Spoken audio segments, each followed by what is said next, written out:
இப்போ நம்ம புதினா சட்னி அரைக்க போகிறோம். அதுக்கு 2 டேபிள் ஸ்பூன் உளுத்தம்பருப்பு, 4 காஞ்ச மிளகாய், 1 பச்சை மிளகாய், அரை மூடி தேங்காய், கொஞ்சமாக புளி, 1 இன்ச் அளவுக்கு இஞ்சி நறுக்கி வச்சுக்கணும். தேவைக்கேற்ப உப்பு. இது எல்லாத்தையும் எடுத்து வச்சுட்டு ஒரு கடாய் எடுத்து கொஞ்சமாக எண்ணெய் விட்டு நம்ம எடுத்து வச்சுருக்க 2 டேபிள் ஸ்பூன் உளுத்தம்பருப்பு, 4 காஞ்ச மிளகாய் அதை சேர்த்து வதக்கணும்.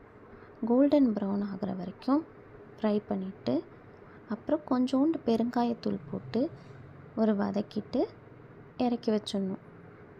அப்புறம் அதே கடாயில் ஒரு கட்டு புதினாவை நம்ம அலசி வச்சுருக்கோம் கிள்ளி, அதை எடுத்து போட்டு கிளறிட்டு சுருண்டு வர வரைக்கும் வதக்கணும்.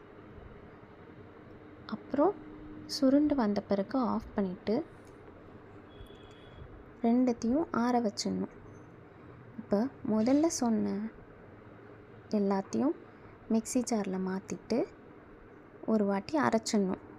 அதுக்கப்புறம் நம்ம வதக்கி வச்சுருக்க புதினா இலைகளையும் போட்டு அரைச்சி எடுத்தோன்னா நம்மளோட புதினா சட்னி ரெடி ஆகிடும்.